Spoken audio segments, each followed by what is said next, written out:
Auzubillahiminash-shaytanir-rajim. Bismillahir-rahmanir-rahim. Assalamu alaikum, dear students. Today, our topic is the peculiarities of industrial growth. Last topic में हमने बेटा highlight किया factories come up, जिसमें से मैंने आपको बता दिया कि ये जो फैक्ट्रीज किसने बनाए, कैपिटल कैसे आया, पैसे कैसे आए, वो इन्वेस्टमेंट मैंने आज क्लास में वो हाईलाइट भी किया।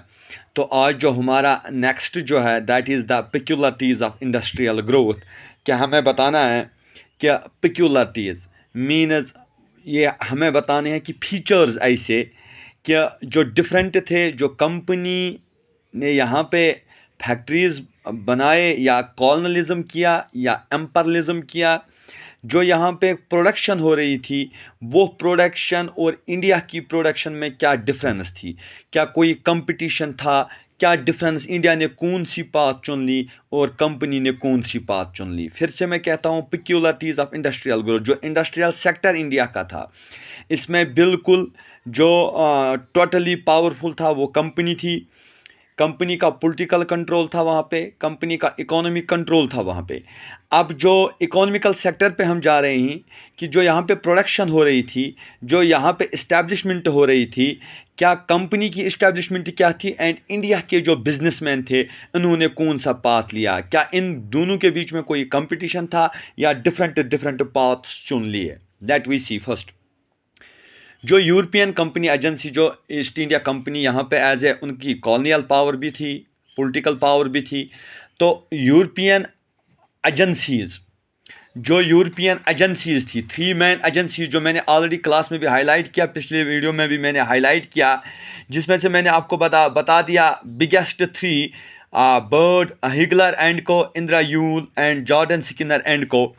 इन्होंने क्या किया था यहाँ पे सुनो, इनकी डिफरेंस और इंडिया के बिजनेसमैन की डिफरेंस क्या थी।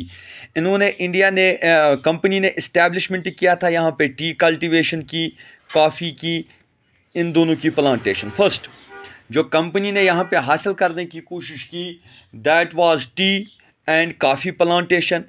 आप देख लीजिए, फिर हम डिफरेंस देख लीजिए हिंदुस्तान के बिजनेसमैन जो, तो उन्होंने क्या किया, इन्होंने इन्वेस्ट किया यहाँ पे माइनिंग पे, माइनिंग करना, ज़मीन खोदना, वहाँ से मिनरल्स निकालना, या इंडिगो कल्टीवेशन की या जूट कल्टीवेशन की।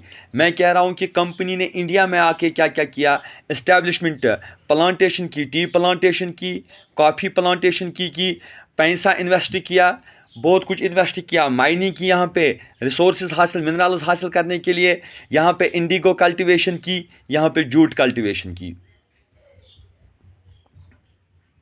उसके बाद जो यहाँ पे एक और काम किया कंपनी ने कि जो इंपोर्ट, जो मैनचेस्टर था, जो मैनचेस्टर में वहाँ पे इंग्लैंड में एक सिटी है जहाँ से उनकी प्रोडक्शन हो रही थी, कपड़ों की प्रोडक्शन, क्लोथ्स की प्रोडक्शन, वो बिल्कुल वो इंडियन के मार्केट में बेच डालते थे।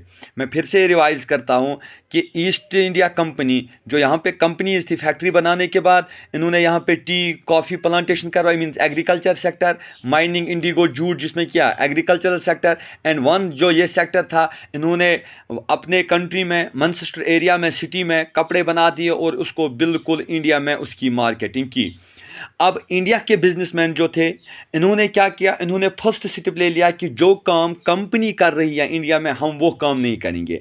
अगर हम वो काम करेंगे तो एक कंपटीशन बढ़ जाएगा, तो हम वो पाथ चुन लेंगे कि जहाँ जहाँ पे ये काम कर रहे हैं वो काम हम नहीं करेंगे, हम थोड़ा दूसरा काम चुन लेंगे, हम इनसे थोड़ा डिफरेंट काम करेंगे। अगर फॉर एग्जांपल ये टी एंड कॉफ़ी प्लांटेशन कर रहे हैं हम ये नहीं करेंगे, अगर ये माइनिंग, इंडिगो, जूट का ये कर रहे हैं हम ये नहीं करेंगे, मैनचेस्टर कर रहे हैं तो हम वो पाथ चुनिए जो इनसे टोटली डिफरेंट होगा और हमारा मार्केट भी चलेगा, इनके साथ कोई कंपटीशन नहीं होगा। तो मैंने यहाँ पे लिखा इंडियन बिजनेसमैन ने ऐसा क्या किया, फर्स्ट इन्होंने जो भी कंपटीशन की बात ही इंडिया बिजनेसमैन ने नहीं की कि हमारा इनके साथ कोई कंपटीशन नहीं रहेगा।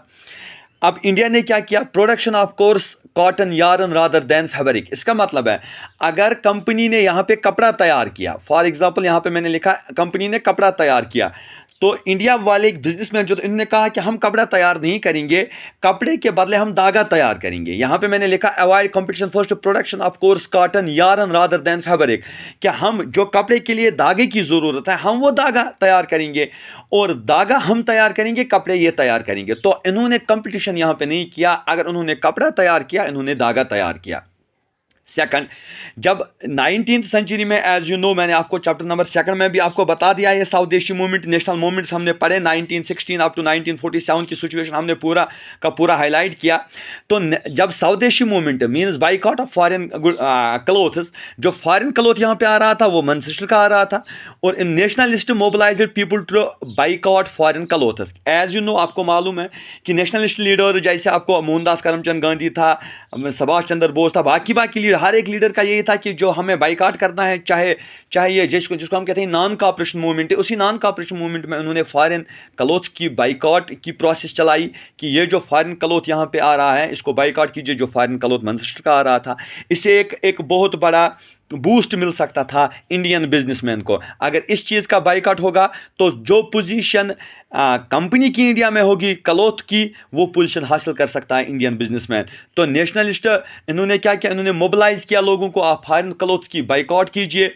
एंड जब ऐसा हुआ तो लोगों ने इनकी बात मान ली, और स्वदेशी मूवमेंट जो था foreign of boycott of foreign clothes, इन्होंने मार्केट कैप्चर किया। कौन सा मार्केट? जो ऑलरेडी कैप्चर किया था कंपनी ने यहाँ से क्लोथ्स की। जब उन्होंने ये कैप्चर किया तो उसके बाद क्या हुआ कि आहिस्ता आहिस्ता जब उनकी पोजीशन वो स्ट्रांग हुई जो ऑलरेडी कंपनी की थी, इन्होंने क्या किया, जो ये काम कर रहे थे यारन की, धागे की, इन्होंने शिफ्ट फ्रॉम यारन, अब धागा का काम इसने नहीं किया, to cloth production in India. इन्होंने धागा का काम ख़त्म किया, अब उन्होंने खुद क्लोथ प्रोडक्शन की जो ऑलरेडी कंपनी कर रहा। तो बूस्ट किसने दिया? बूस्ट उसको स्वदेशी मूवमेंट ने दे दिया। और जो ये 20th सेंचुरी में 1900 अप टू 1912 में कहा गया, जितना ये कल्टिवेशन, जितना ये मार्केटिंग कर रहा था धागा का, उसका डबल मार्केटिंग इसने की। किस चीज़ से? जो अब उन्होंने क्लोथ प्रोडक्शन की जो कंपनी कर रही थी, ये पूरा का पूरा बूस्ट इनको दे दिया। किसने? नेशनलिस्ट सेगमेंट्स ने एंड स्वदेशी मूवमेंट ने। कहा जाता है उसके बाद आता है first world war 1914 up to 1918। इस फर्स्ट वर्ल्ड वार में ऐसा होता है बेटा, फर्स्ट वर्ल्ड वार में आपको मालूम है, अगर यहाँ पे वो डिस्कस करेंगे लंबी चौड़ी दास्तान बन जाएगी, लेकिन आपको मालूम है कि इसमें 2 ब्लॉक्स है, सेंट्रल ब्लॉक है, एलीज ब्लॉक है, एक्सेस ब्लॉक है, या एलीज एक्सेस ब्लॉक, जिसमें से ब्रिटेन था, फ्रांस था, बहुत सारे कंट्री। हमें ब्रिटेन और इंडिया की यहाँ पे बात करनी है।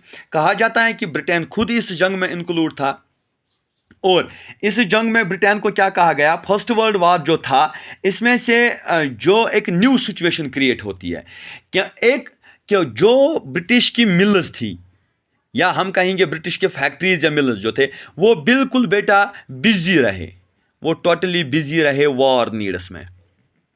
हाँ, वो टोटली बिजी रहे वॉर। जो प्रोडक्शन ब्रिटिश की मिल्स कर रहे थे इनके लिए या कोई और, वो टोटली बाइकाट हुआ, उस वक्त स्टॉप हुआ, और ब्रिटिश बिल्कुल बिजी रहा। ये 4 साल का वार रहा 1914 अपना। इस 4 साल में ब्रिटिश के जो फैक्ट्रीज थे, मिल्स थे, वो बिजी रहे वॉर नीड्स के लिए। फॉर एग्जांपल, जो भी ये जो सोल्जर्स थे, उनको जो चाहिए वो सब कुछ उनको तैयार करना था। जब उन्होंने ये तैयार किया वॉर नीड, जैसे मैं कहूँगा लेदर बूट्स है, जैसे मैं कहूँगा शूज़ है, जैसे मैं कहूँगा यूनिफॉर्म है, जैसे मैं कहूँगा टेंट्स हैं, ये काम करता था मैनचेस्टर, प्रोडक्शन ऑफ क्लोथ्स की। अब वो एक काम स्टॉप करना पड़ा फर्स्ट वर्ल्ड वार में, एंड इन्होंने ये काम किया, लेदर बूट्स तैयार किए, शूज़, यूनिफॉर्म, टेंट्स। इससे क्या हुआ, जो पोजीशन थी इंडिया की या कंपनी की, जिसकी पोजीशन, मैनचेस्टर की पोजीशन इंडिया में, ये मैनचेस्टर तैयार कर रहा था, इंडिया भेज रहा था। अब उनको ये तैयार करना पड़ा सोल्जर्स के लिए। इस मैनचेस्टर की पोजीशन जो थी, ये आहिस्ता आहिस्ता से ख़त्म होने लगी इंडिया में, कि जो मैनचेस्टर था, ये जो इंपोर्ट वहाँ से आ रहा था, इंडिया में भेजा जाता था, ये आहिस्ता आहिस्ता से डिक्लाइन होने लगा। और जब ये डिक्लाइन क्यों होने लगा? क्योंकि ब्रिटिश की मिल्स जो मैनचेस्टर बना रहा था, अब वो बिल्कुल किस काम के लिए बिजी थे? वॉर नीड्स के लिए। और मैनचेस्टर जो इंडिया आ रहा था वो डिक्लाइन हुआ, और अचानक ऐसा हुआ कि ये जो इंडियन मिल्स थे, इनका जो मार्केट था ये बढ़ने लगा। जो इंडिया के बिजनेसमैन के मार्केट था वो बढ़ने लगा, क्योंकि जो काम कंपनी कर रहा था लोगों के लिए, वो काम अब क्या करने लगे? इंडिया के बिजनेसमैन लोगों के लिए। इससे क्या हुआ, जब ये आहिस्ता आहिस्ता से ये वार बढ़ने लगा और बढ़ने लगा, तो कंपनी ने इंडिया को कहा कि आप अपनी फैक्ट्री में जहाँ जहाँ पे नहीं है वहाँ पे आप डबल कीजिए, आप भी हमारे लिए आप काम कीजिए। अब इंडिया को भी कहा गया, इंडिया के बिजनेसमैन को कहा गया कि आप leather boot, shoes, uniform, tents हमारे लिए तैयार कीजिए, और जहाँ जहाँ पे फैक्ट्री नहीं है वहाँ पे आप फैक्ट्री बनाइए, और जहाँ जहाँ पे फैक्ट्री है वहाँ पे मल्टीपल कीजिए। इसमें से वर्कर का काम भी मिला, और जो इंडस्ट्रियल प्रोडक्शन इंडिया के थे वो आहिस्ता आहिस्ता से बढ़ने लगा। कहा जाता है जब 1918 में वार ख़त्म हुआ, फर्स्ट वर्ल्ड वार, जो 1914 से पहले अर्ली पोजीशन थी मैनचेस्टर प्रोडक्शन इंडिया की, वो वापस नहीं आ सकी, वो बिल्कुल स्टॉप हुई। और इससे क्या हुआ था, जो इंडिया की पोजीशन थी, मार्केट पोजीशन, वो स्ट्रांग होने लगी। और इससे क्या हुआ था कि जो ब्रिटेन की पोजीशन इंडिया में थी वो ख़त्म हुआ, और इससे जो कॉलोनियल सिस्टम था, या लोकल मैं कहूँगा लोकल बिजनेसमैन था, जो कॉलोनियल सिस्टम था ब्रिटेन का, वो आहिस्ता आहिस्ता से डाउनफॉल की तरफ आने लगा।